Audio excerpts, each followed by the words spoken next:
So, all right, this next hand requires a little background. The guy sitting to my immediate left is, he doesn't like me.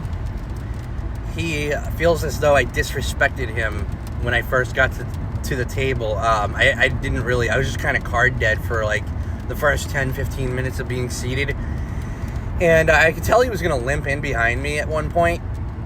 And I raised it to 15, and he got all mad and like clicked his chip that he was going to toss in and looked at me and he was like, man, you haven't played a hand yet. And then you come in here opening up the pot all of a sudden. You ain't played a hand yet. I like the way I said pot there. It sounded kind of like, sounds like we're playing poker with Bill Cosby almost, right? And we're in Mississippi, so anyways, I answered to him because he's sitting there and he's thinking, he's looking me up and down and trying to intimidate me. And he's like, you haven't played a hand yet, boy. And I'm like, then fucking fold. Like, seriously. And he got mad because that was disrespectful, right? As if what he's doing to me is not disrespect. So, when this guy took a break, everybody at the table was like, he had no right. Like, that was fucking, he's wild, but, you know. Anyways, over time I realized that, like, I don't know if this guy was like this already, but I think I may have tilted him towards me, like just me in general, because, like, he seemed to be playing normal, but if I was to enter the pot, he wanted to play. It didn't matter what he had. Like, I had seen him show down, like, 8-3 offsuit, 5-3 suited, so, like, his range is literally, like, open season against me, which, like, it's intimidating, but it's good because I'm going to have him crush. I'm going to have the range advantage, the equity advantage, like, almost every single time we play a pot. I'm assuming he's willing to 3-bet me with the top of his range, which will just make him extremely easy to play against. And, but yeah, he's playing any two cards against me now. And, he's actually kind of stressful because he's to my left. So when its seat opened up across the table, I ended up moving down. But this next hand is actually before I moved away and got into a more favorable position where I'm actually playing hands in position way more often than just once per orbit, which is all you get when you got somebody to your left. So anyways, let's get into this next hand. Okay, so the under the gun straddle is on for this hand, and almost everybody calls all the way to me, and I'm in the small blind with ace king, and I remember thinking, with the amount of money in the pot, I don't remember how much was in the pot already, but I remember thinking $50 would have been the correct size, probably closer to 60 because of out of position, and but I was thinking 50, and with the guy to my left that we just talked about, I know he's going to call, so I think 75 would have been the right size, but I elected to go 60 in this spot. And I know he's just going to call with anything, literally. So he does call, actually. And everybody else folds, so we're in a good spot here. This is exactly how we want to play this pot. The only thing we don't got going for us is we're out of position. So flop comes down Jack, Deuce, 4, Rainbow. Not a bad flop for us, but I decided to check. I don't think there's any reason to bet here. If we get raised, we're miserable, and, you know, he might just raise with anything just to put me in a bad spot, like, at this point. So, and we do have some showdown value, so I just check. He checks it back, and I'm not surprised, really. He has been playing somewhat passively if he doesn't hit. It's kind of fit or fold, but, turn comes a 4, board is paired. Now, I think this is a good card for me. I decided to down bet here. This is a delayed C-bet, a delayed down bet C-bet. So I don't see anything wrong with this. Even though it's a little small, I'm thinking, like, we're extracting value if we do have the best hand, which we might. And we also might fold out some of his garbage. So I bet like $40 into the pot is, it's probably like $150 in the pot, or a little bit more than that. And he calls, and I'm a little nervous here, but I'm thinking there's plenty of ways that we can improve too. There's at least 6 cards that will improve us. And anyways, The river is another jack, which does improve us, but not in the way we were expecting. We now have 2 pairs with an ace kicker, which against this guy is a really strong hand, I think. And I decided to continue here, and I bet $100. And I figure if he has nothing, he's just gonna fold. And he might think I'm just trying to punk him around, and he might call, and we could be chopping. And if we lose, we lose. But he's like, man, if I had even a king, I'd call right now. And then he, eventually throws his cards into the muck. To which I said, well, you still would have lost. So we're taking down a sizable one here. This next hand, it gets to me. I'm on the button, and I have ace jack of spades, and I make it 15. The small blind is the villain that we keep talking about. He's going to be the villain in this hand.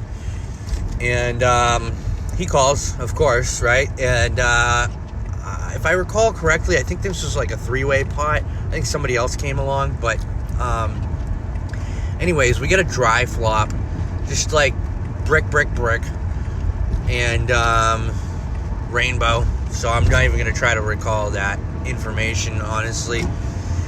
And it goes check, and we get to the turn, and it's an ace of diamonds, I remember. And he checks to me, and I'm definitely going to be betting here.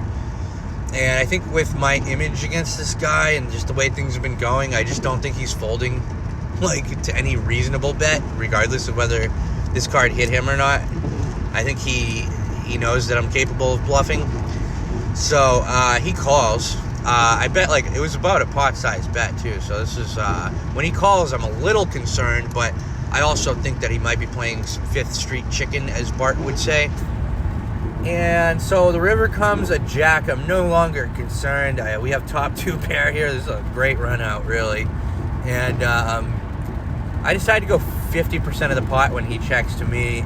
And hopefully he makes a crying call, just thinking that I'm trying to bully him off of his any 2 cards that he could be playing. But he does make the fold here. So let's get into the next one. Still nice to win a pot there, though. And he was running his mouth about how I'm just getting lucky and, all that shit. So whatever. Just guy would not shut up, basically. And it was driving me nuts. So when I finally did move, I was pretty happy that I was no longer right next to him. Okay, so let's get into the next one. The villain that we have been involved in all these pots with is actually walking during this hand.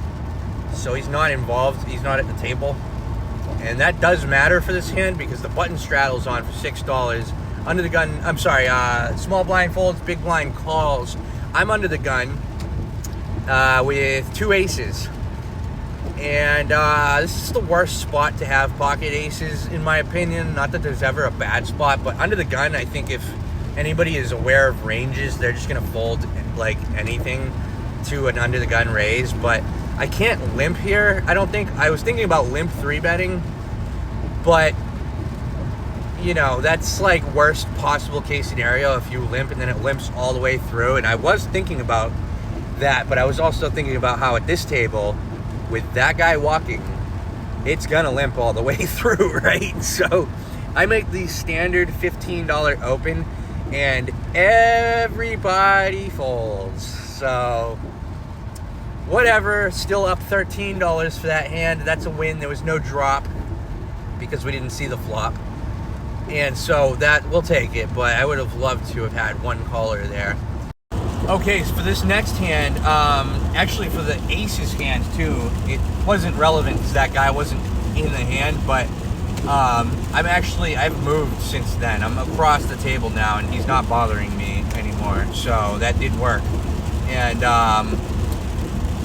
anyways, I'm like just to the right of the button. I think I'm in the cutoff or the hijack here for this one. And yeah, I'm in the cutoff. Button straddle's on, because I remember literally everybody at the table called the straddle. There's almost $50 in the pot. And I look down at kings when it gets to me. And like I looked down right away and realized I had kings, and I'm watching the whole table call. So I'm like, by the time it gets to me, I'm pretty happy because there's already a decent pot brewing. And I thought about jamming all in, honestly, but anyways, I thought 90 was a good size here. It's like probably like $40 higher than like the optimal size, but I figured that guy's just gonna call, right? So everybody folds, of course, like the aces. So yeah, a little bit too big again. And I do have a tight image, but that's still a decent win right there. So it's all good. It's just low variance winning poker, and that's all there is to it. So, so yeah, good time there. We won another pot. I don't know if there's any more hands for this vlog. Let's take a look-see, and I'll get back to you. Okay, so this next hand, I wake up with red fives in the big blind. It limps all the way to me, and I just decided to check my option here. I mean, maybe I could have raised, but out of position playing this hand is not very fun unless you hit a set. You basically have to give up.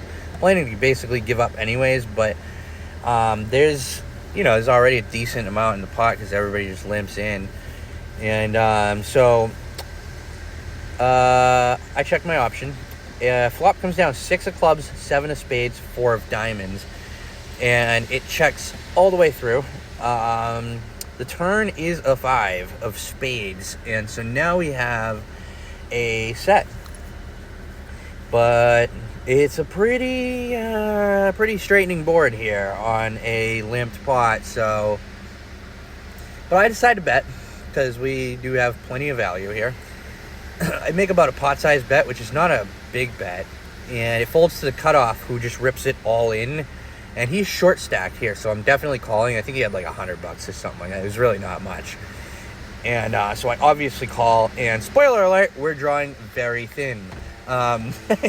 He turns over 8-6 of clubs, so he nailed the straight and is going to take this one down. But oh well. I mean, we had so many outs to improve. We still had 20% equity there, and he can't bet again.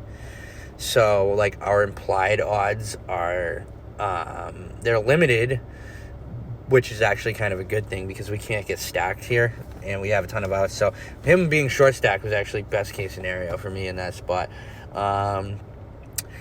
Or maybe I should have just folded. I don't know. But with a set and with him ripping it all in, and it was going to be heads up to a river, just kind of a call.